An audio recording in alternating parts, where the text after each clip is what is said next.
Ayan yung dagat, guys. Hindi nga lang siya magandang apakan kasi ano siya, tawag nito, hindi siya buhangin kundi putik ang ilalim ng dagat namin. Ayan, putik siya, guys. Ang ilalim. Parang lumalapit sa akin tong mga ibon Yeah, putik yung ilalim kaya hindi siya pwedeng apakan. Pero pwede kayo dyan pumunta. Bumaba pala. Yan yung kalalim. Sobrang lalim yan.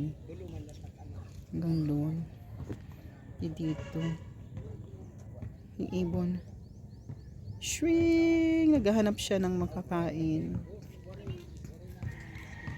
Guys, napakita ko na sa inyo yung seawall dito sa amin, sa bayang ko. Ayan, nakikita nyo naman, diba, ang daming ibon na nasa likuran ko. Sila ay naghahanap din ng pagkain nila. Breakfast. Breakfast din sila. Okay, guys. So, hanggang dito na lang ang aking video. Ayan, guys. Maraming salamat. At kung hindi pa ka nakaka-subscribe sa aking YouTube channel, mag-subscribe na kayo, guys, para updated kayo sa aking susunod na mga video and mga vlogs. Okay, guys, mag-subscribe na kayo sa akin. Thank you so much and have a good day.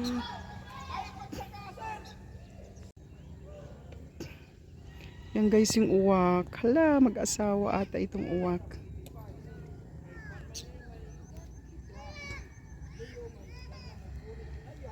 Kita mo, guys, yung uwak.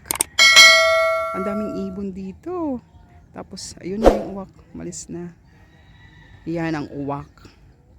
Uwak tawag sa amin dito sa Samar. Yung black hawk. Hawk ba? Ayan. Siguro ay kukuha din siya ata ng pagkain niya. Diba?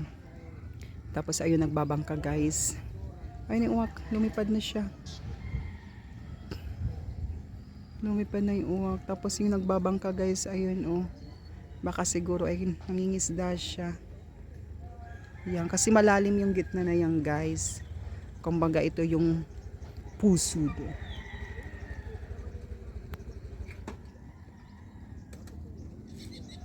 Yung pusod ng dagat. Ang daming mga ibon. Ito, oh, guys, lumilipad-lipad yung mga ibon.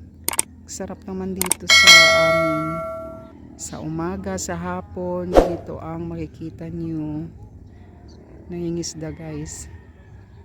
Yan ang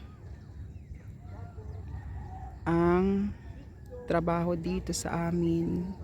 Ang mangingisda, hanap buhay. Ang daming ibon pa doon. Ayan, yan ang hanap buhay dito, guys, mangingisda. Diba, guys, pangingisda ang hanap buhay at saka yung fish pond. Ayan, may fish pond yan. Diba, ang daming ibon.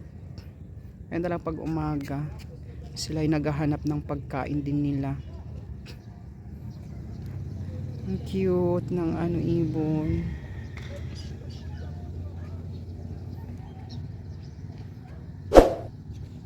Ang cute ng ibon.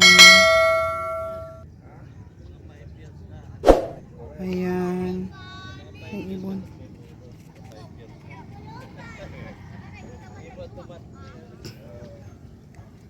Ayan yung ibon. Kuha ata siya ng isda. Ayan na. Nandito na, lumapit na sa akin. Kala ko lalapit eh.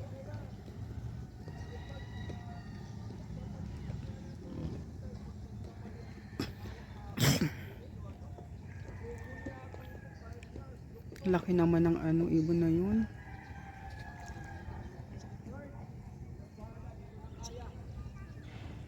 Ay, ang dami nila. Ang daming ibon. Yay, ang dami-dami nila.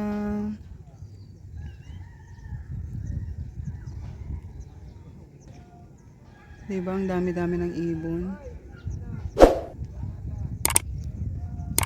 At ito naman tayo, guys. Ayan. So ito tayo, ayan. Ganyan yung background na makikita mo. Wow, ang ganda. Sarap ng feelings. Diba? Jogging ka dito. Ayan dito sa pinaka-biwatch namin. Jogging ka dyan. Yan sa likuran ko kanina. Ayan, diba? Ang ganda ng pakiramdam pag ganito sa umaga ang makikita mo. Very, very amazing. Ang sarap lang sa umaga pag ganito, guys. Diba? Ang ganda-ganda sa umaga. Ayan, ganito kalawak ang aming seawall. Kita nyo naman, guys. Amazing. Amazing place ng Muchong. So, ayan, guys. Pinakita ko lang sa inyo ang aming seawall dito sa bayan ko ng Muchong. Maganda dito, guys, actually. Super nakaka-refresh sa umaga. Maganda ang pag hindi lang naulan. Tapos pag umano yung dagat dito, guys, talagang malalim. Malalim talaga ang dagat dito, guys, kasi pag high tide, Diyos ko, ang daming isda. Pwede kayo dito mangisda.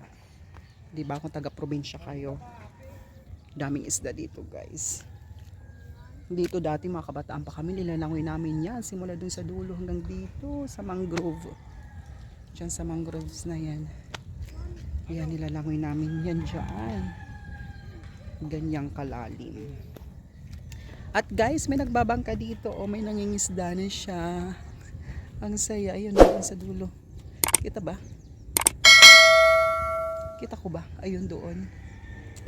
Doon, may nangingisda na, guys. Diba? May nagbabangka. Ay, may uwak. May uwak, guys. Kita mo yung uwak? Dalawang uwak. Ayan, nandito sa akin. Dalawang uwak, guys. Videoan ko lang, ha. Good morning, guys. Ayan, nandito tayo ngayon sa Muchong, Samar. Ito yung seawall namin. Ito dati wala pa to. Nandoon lang muna yung pinakabakod ng dagat. Yan muna yung pinakabakod. Lumang bakod. Ito bago na ito. Ayan. Tapos ito yung pinakagitna ng dagat, guys. Ayan, ito yung pinakagitna ng dagat. Kasi doon sa dulo may tulay. So ito yung pinakagitna niya. Baka salog. Ayan, ito sa namin. Daming may ibon din sa dulo. Ayan. May puting ibon. Matawag sa amin yan. Ay, daming ibon.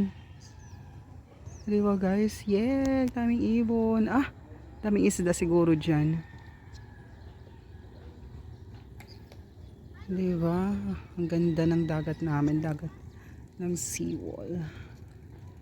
Ayan. Para man tawag dyan sa ibon na puti.